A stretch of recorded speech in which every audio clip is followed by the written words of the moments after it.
మాజీ మంత్రి కాకాని గోవర్ధన్ రెడ్డిపై సిట్ విచారణ రెండో రోజు కొనసాగుతోంది. ఇవాళ కృష్ణపట్నం పోర్ట్ పోలీస్ స్టేషన్లో ఆయన విచారణ సాగుతుంది. బాపట్ల సిట్ డీఎస్పీ రామాంజనేయులు ఆయనకు పలు ప్రశ్నలు వేస్తున్నారు. సర్వేపల్లి వెంకటాచలం చెరువుల్లో అక్రమంగా గ్రావెల్ తీశారన్న ఆరోపణతో సర్వేపల్లి ఎమ్మెల్యే సోమిరెడ్డి చంద్రమోహన్ రెడ్డి ఫిర్యాదు మేరకు ఆయనపై సిట్ విచారణ కొనసాగుతుంది. ఇప్పటికే వరదాపురం రుస్తుం మైన్స్ లో ఎస్సీ/ఎస్టీ కేసు అక్రమ పేలుడు పదార్థాలు నిల్వ చేశారన్న కేసులో ఆయన జ్యుడిషియల్ రిమాండ్లో ఉన్నారు. సిట్ అధికారులు కాకానీని కస్టడీకి ఇవ్వాలని కోరటంతో ఎస్సీ/ఎస్టీ కోర్టు అనుమతి ఇచ్చింది. ఈ మేరకు 2 రోజుల పాటు విచారణ జరుగుతోంది. ఈ విచారణపై మా ఛానల్ 9 ప్రతినిధి జయరాజ్ వివరాలు అందిస్తారు.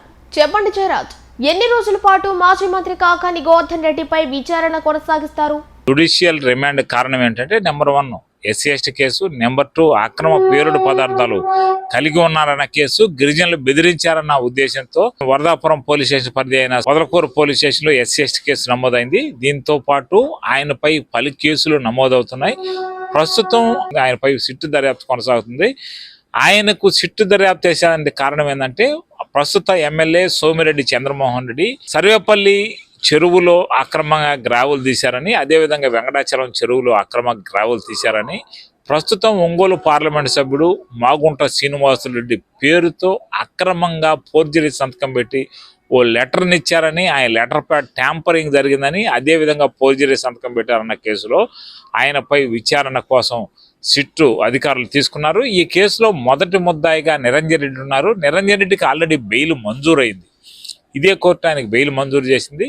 మొదటి ముద్దాయిన నిరంజన్ రెడ్డికి బెయిల్ మంజూరు చేస్తూ రెండో నిందితుడైన కాకాని గోవర్ధన్ రెడ్డిపై సిట్టు విచారణ కొనసాగుతుంది. అయితే జ్యుడిషియల్ రిమాండ్లో ఉన్న కాకాని గోవర్ధన్ రెడ్డికి బాపట్లకు సంబంధించిన సిట్ అధికారులు, సిట్ డిఎస్పీ రామాంజనేయులు ఆయన్ను పోలీస్ కస్టడీ ఇవ్వాలని కోరారు. ఈ నేపథ్యంలో మ్యాజిస్ట్రేట్ సిట్ అధికారుల వాదనకు ఏకీభవించి 2 రోజుల పాటు కాకాని గోవర్ధన్ రెడ్డిని సిట్ అధికారులకు విచారణ నిమిత్తం అప్పగించారు. ఈ నేపథ్యంలో నెల్లూరు జిల్లాలోని కృష్ణపట్నం పోర్ట్ పోలీస్ స్టేషన్ ఆయనపై విచారణ కొనసాగుతుంది.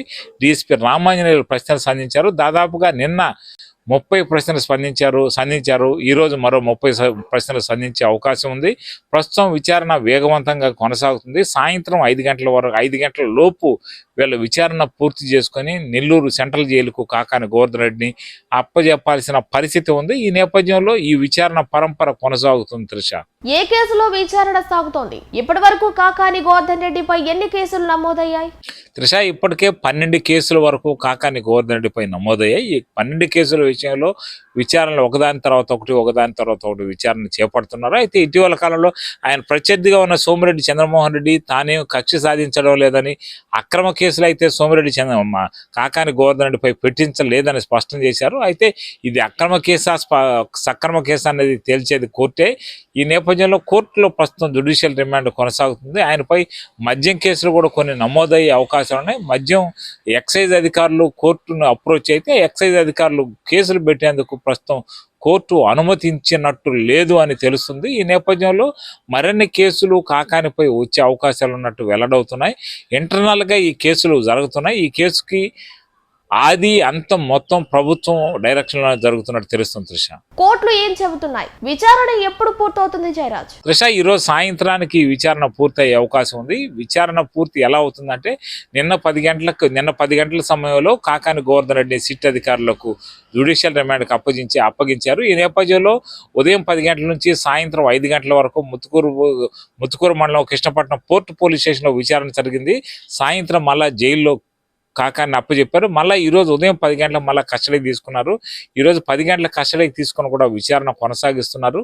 ఈ విచారణ సాయంత్రం 5 గంటల లోపల పూర్తయ్యే అవకాశాలు ఉన్నాయి. ప్రస్తుతం ఆయన ఏమీ సమాధానం చెప్తున్నట్టు లేదు. అయితే ప్రస్తుతం కాకాని గోవర్ధన్ రెడ్డి విచారించే సమయంలో 3rd డిగ్రీ ఉపయోగించరాదని, అదేవిధంగా వాడి లాయర్ సమక్షంలో మాత్రమే కాకాని గోవర్ధన్ రెడ్డిని విచారించాలన్న కోర్టు స్పష్టం చేసిన నేపథ్యంలో రామాంజనేయులు అత్యంత సున్నితంగా ఉన్న ఈ కేసుని విచారిస్తున్నట్టు తెలుస్తుంది. త్రిష.